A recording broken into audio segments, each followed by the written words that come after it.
Wolverine is one of the most popular superheroes in the world, and everyone loves Hugh Jackman's portrayal of the character. But it wasn't always like that. Wolverine wasn't even part of the original X-Men. He was a secondary character for several years, and fans thought Hugh Jackman was the worst possible choice to play the character. But now, we want Hugh to play Logan until he's 90, and it's impossible to think of the X-Men without Wolverine. Today in Mr. Headcannon, we're going to see how Wolverine became the most popular X-Man. It all started in the mid-70s, when Marvel Comics were selling pretty well in Canada. At that time, comics weren't breaking sales records outside of the US, so Roy Thomas, Marvel's editor-in-chief, had the brilliant idea of introducing a Canadian superhero to make more money.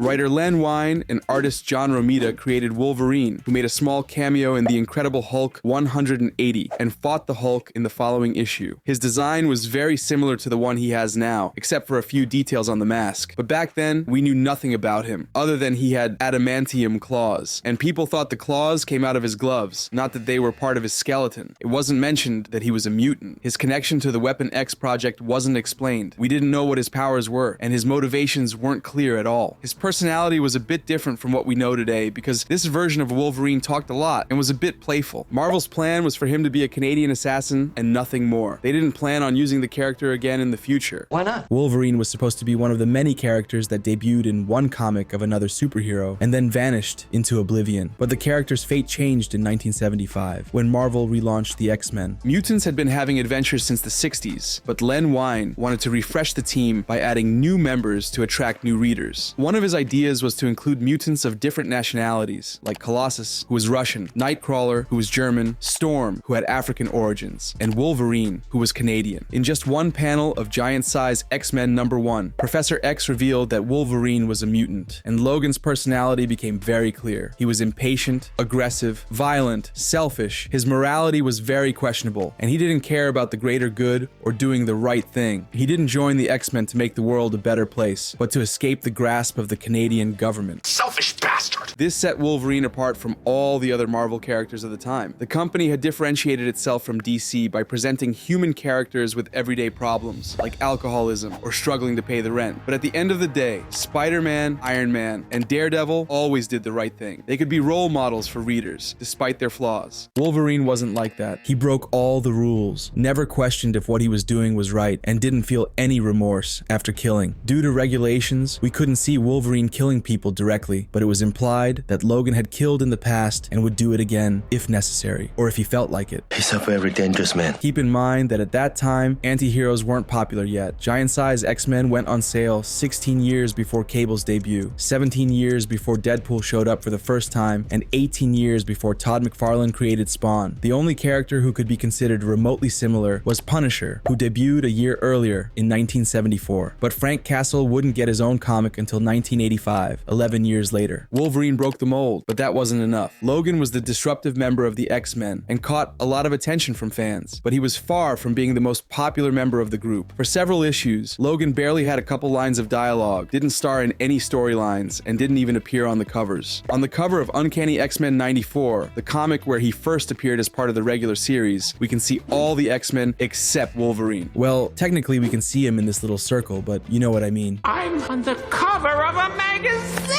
Because not many people liked the character. He was always angry, fought everyone for no reason, tried to kill Nightcrawler, wanted to let the Professor be killed, treated Colossus like trash after his teammate saved his life, and I lost count of how many times he attacked Cyclops just because he was jealous of his relationship with Jean Grey. For several years, the only character Wolverine respected was Jean, but only because he liked redheads. And I'm not even sure respect is the right word. In some issues, this guy was unbearable. We couldn't empathize with him because we didn't know anything about his past, so we didn't understand why he was always so angry all the time. But things changed when Chris Claremont took over Uncanny X-Men and changed the mutants forever. If the name sounds familiar, it's because Claremont wrote many of the best X-Men stories ever, such as Days of Future Past, The Dark Phoenix Saga, Mutant Massacre, Fall of the Mutants, and God Loves, Man Kills, among many others. You're good. Very slowly, Claremont humanized the character. In Uncanny X-Men 109, we learned that Wolverine had been part of a Canadian superhero group and that their relationship didn't end well. Logan said he felt lonely, hinting that his tough guy attitude was a way to keep people at a distance to avoid getting hurt. And in Uncanny X-Men 110, Wolverine saved Cyclops from certain death in the danger room. He saved Cyclops, the guy he hated. Wolverine was still very aggressive, but now he cared about his teammates and was willing to die for them. He became a loyal character and gained people's respect. As Wolverine's popularity skyrocketed in the late 70s, Marvel launched his first solo comic, with Chris Claremont writing and Frank Miller doing the art. The comic was simply called Wolverine. Where did you come up with that original idea? In this story, Wolverine traveled to Japan and reconnected with Mariko, a woman he had fallen in love with in the X-Men comics. We saw ninjas, assassination attempts, romantic drama, and Wolverine had to decide whether he wanted to be a wild animal or an honorable person. This comic marked a turning point for the X-Men because it was the first time a member of the group starred in their own solo comic. It was proof that Wolverine could be a very popular character. And it got even better. In 1991, Barry Windsor Smith told us Wolverine's origin story for the first time. We saw how he was tortured by Weapon X, how they bonded adamantium to his body, erased his memory, and turned him into a living weapon. This comic was what Logan needed to solidify himself as an anti-hero. From here on, we understood why Logan's personality was so rough. We could empathize with him because he was a traumatized character who had suffered a lot. Miss Brandt? Yes. Get me a violin. But he still wasn't a mainstream character. He was beloved by comic book readers, but your neighbor had no idea who Wolverine was. Until 1992, when the first X-Men animated show came out. Even though the series was made to sell toys and the budget was considerably low, the creators did a great job adapting the mutants. They took the best stories from the comics as inspiration and captured the essence of the characters really well. The Wolverine we saw here was identical to the one we saw in the 80s comics. He was grumpy, had a crush on Jean Grey, hated Cyclops, didn't like taking orders, tried to get into fights all the time, and respected almost no one. But he also had a unique sense of honor. In the second episode of the show, the X-Men are attacked by Sentinels, and Morph sacrifices himself to save Wolverine. Cyclops orders the X-Men to retreat, abandoning Morph and Beast. They have to knock Logan out and drag him away because he never leaves a fight, and he was willing to die with his teammates. He preferred to die with them than leave them behind. Honor to the end. They also gave him a big brother role. Logan always looked out for Jubilee and tried to protect her. She saw him as a responsible adult and a role model, even though Wolverine broke all the rules. It seemed like Wolverine was going to be every fan's favorite X-Man, but that didn't happen. Wolverine only starred in a few episodes, and in almost all of them, he had a secondary role. He didn't defeat any villains except Sabretooth and Silver Samurai. He always got help from the other X-Men, and Magneto wiped the floor with him several times. Characters like Gambit and Rogue became very popular thanks to this show, but Wolverine still wasn't the most popular X-Man. Cyclops, Beast, Storm, and even Jean Grey had more screen time than Logan. Then came Fox's X-Men. In the mid-90s, 20th Century Fox acquired the film rights to the mutants, and they wanted to use them to make a lot of money. They hired Bryan Singer as the director, and his first choice to play Wolverine was Russell Crowe, but the actor wasn't interested. Russell recommended Hugh Jackman, and fans were furious. Hugh was a practically unknown actor who had done a couple of Broadway musicals. He hadn't played tough characters like Logan. He had an Australian accent instead of a Canadian one, and he didn't look anything like the character. He was tall, skinny, and handsome, while Wolverine had always been short, a bit chubby, and not very attractive. He's so fat and ugly. To make things even worse, Singer decided that Wolverine would be the protagonist of the film from start to finish. Instead of telling the story of the entire group, he wanted to follow the formula of the first episodes of the 90s series, where Jubilee met the X-Men for the first time, and we saw everything from her perspective. The difference would be that now we would see the story from Wolverine's point of view. But despite all these doubts, X-Men 1 was an absolute hit. Singer changed several things from the comics, but casual audiences loved it, critics liked it, and comic book fans accepted the changes, because it was the first time we saw the X-Men in live action. Hugh Jackman's performance was good. His hairstyle was identical to the comics, and his personality was pretty accurate. He wasn't as aggressive as comic book Wolverine, but Fox kept the key aspects of his personality. He hated Cyclops, had a crush on Jean Grey, appreciated his teammates even though he pretended not to, was severely traumatized, and mentored Rogue instead of Jubilee. There was only one problem. By making Wolverine the protagonist, Singer overlooked all the other characters. Iceman, Rogue, Cyclops, and Storm weren't even shadows of their comic book counterparts. Everyone fell in love with Jackman's Wolverine because he was one of the few well-written characters, and casual audiences thought Logan was the only X-Man worth caring about. Wolverine's popularity skyrocketed like never before, but Fox had to throw all the other mutants under the bus to make it happen. That's not fair. And this decision had consequences. X-Men 1 was so well received that it affected all the stories in which the mutants showed up. Wolverine became the most important X-Man X-Man in every version, not just in the movies. The comics written by Grant Morrison, which had a tone and stories completely different from Singer's, took things from the movie. For example, Wolverine was no longer as short and ugly. In some panels, he was almost as tall as Jean Grey, had a more toned body, less body hair, and looked like the typical bad boy your girlfriend would fall for. The same thing happened in the TV shows. In 2009, Marvel launched Wolverine and the X-Men. The name says it all. Logan appears in the center of all the posters and is the protagonist of every single episode. We see a lot more mutants than in the Fox movies, and the series is pretty good, but all the characters take a back seat, so Wolverine can shine, something that didn't happen in the 90s series or the comics. An entire generation grew up with Wolverine as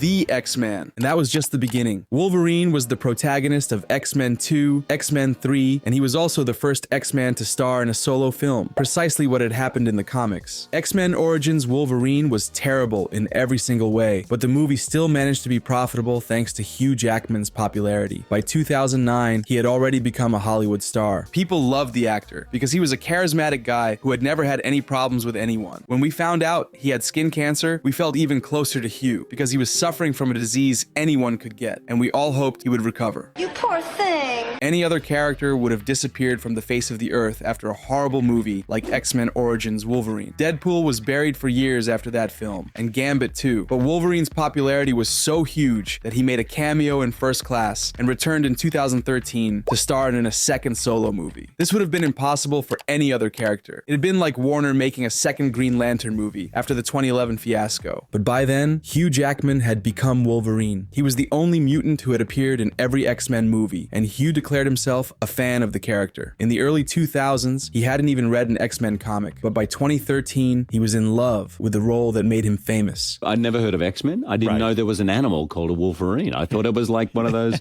Shazam. It's a made-up, like, comic book animal or something. People appreciated that Jackman was so committed to the character. Any other actor would have abandoned the role to avoid being typecast, like Christian Bale did after Nolan's Batman, or they would have asked for more and more money to keep playing the character, like Robert Downey Jr. did when playing Iron Man. And I know what you're gonna say. Jackman didn't work for free, but he himself said that he no longer needed to keep playing Wolverine. He had played the character for almost a decade, and the role made him rich. Hugh starred in Days of Future Past and Logan because he loved Wolverine, and that's it. Even though he didn't resemble the comic book version physically, people loved the actor for his dedication, and because he was and still is the only X-Men character to be played by one person. He's my all-time favorite. In 2017, when Logan hit theaters, Wolverine was no longer just the most popular X-Man. He had become one of the most popular superheroes in the world, able to compete on equal footing with legends like Superman, Batman, or Spider-Man. But since Wolverine died at the end of Logan, and Hugh Jackman had said goodbye to the character for good, it made sense that Wolverine's popularity would drop and other mutants would take his place. But that didn't happen. People were so obsessed with Hugh Jackman's portrayal that he decided to come back again to play the character in Deadpool and Wolverine. If anyone had any doubts about his popularity, this movie became the highest grossing R-rated film ever. Of course, that was also thanks to Deadpool, who is almost as popular as Wolverine and had a much more complicated history than Logan. If you want to know how a third-tier character like Deadpool became so famous, you have to watch this video over here. Don't tell me what to do.